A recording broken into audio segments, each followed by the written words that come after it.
Hello friends, how are you all? Good morning or good afternoon. Please join me today for another summer garden harvest in my small garden. So let's get started. So let's start first here in my bitter gourd plant. So this is my third harvest of bitter gourd from the same one plant that I have here in my pot.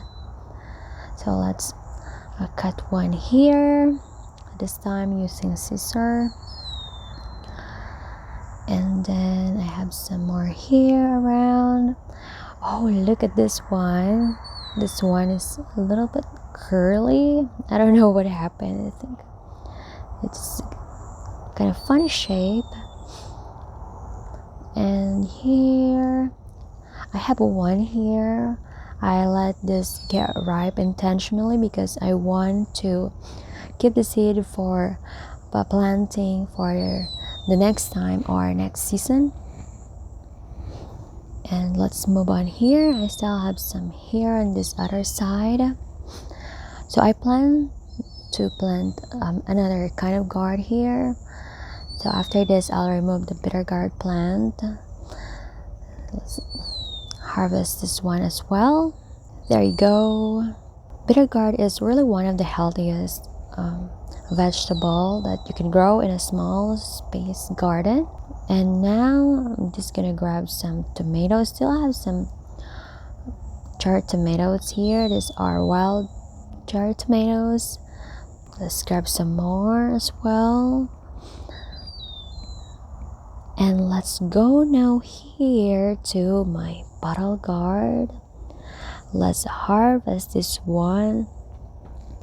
So this bottle gourd plant suffered from a pest infestation before or the last time, and I'm so thankful that it grew.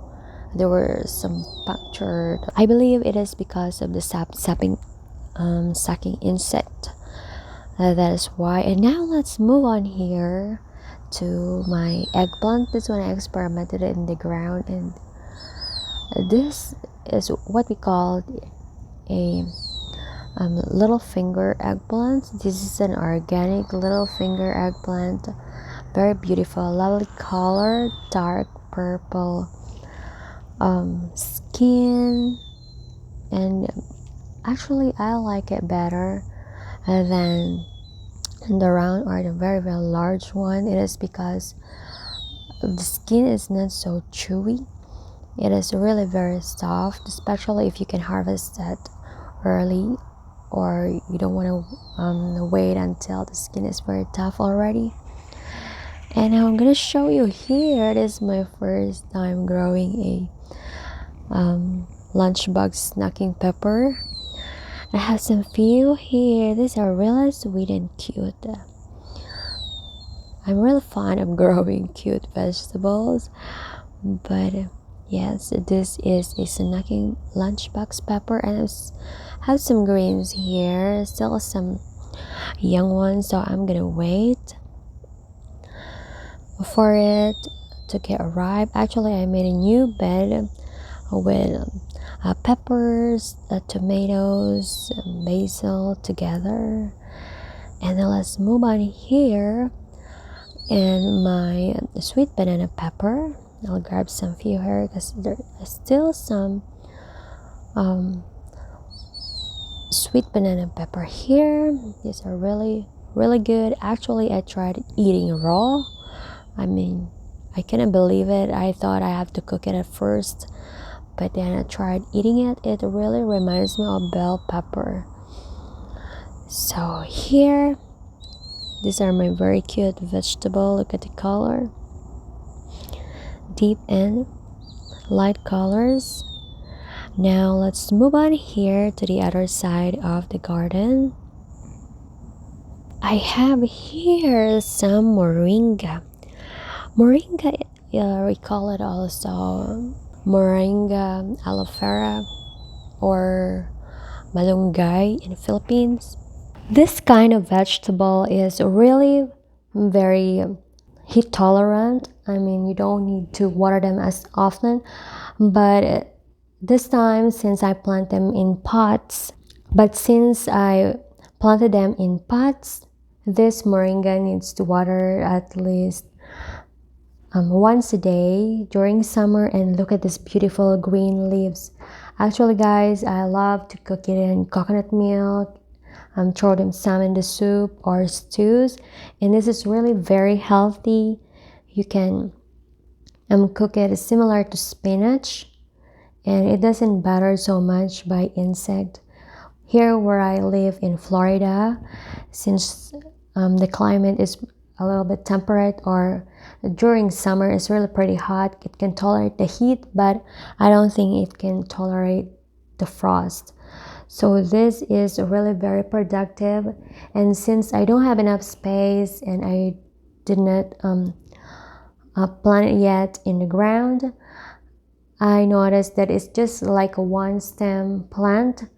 But I do believe if you find a moringa that can grow into stems, this kind of vegetable can be really productive. So here, look at how green is this. So I'm pretty happy that I was able to grow moringa or malunggay here in my small garden. And this is one of the greens that is really very good to consume, very organic. And I grabbed one of my bitter gourd as well, I forgot a while ago, and some red yard long beans.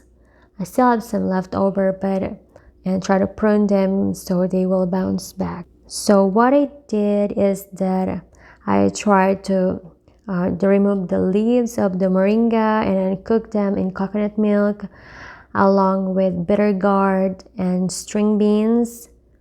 And then it's really good to serve it with quinoa and then some fried fish or chicken if you like, but it's really very good and healthy.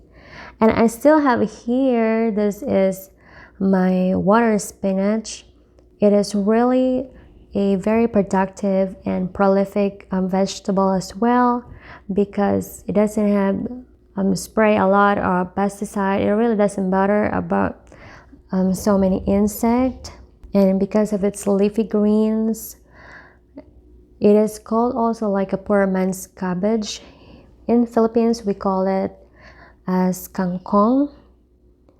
And the one beauty about the spinach or the water spinach is that they are vining. They have the characteristics similar to sweet potatoes. So I plant them along with sweet potatoes, and I'm so happy because they really love the shade and full sun as well. And since water spinach is kind of like a semi-aquatic plant or vegetables, you need to water them often, like every day. During summer you have to water them deeply because they really love water. So water spinach, you can just mix it with string beans, saute it, or throw them in soup or stews, or even boil itself. It really tastes pretty good. When they're fresh, they are really crunchy, and I highly recommend them to, if you like water spinach to grow, or if you want something that it could grow very fast that you can harvest very soon. I highly recommend spinach, water spinach particularly.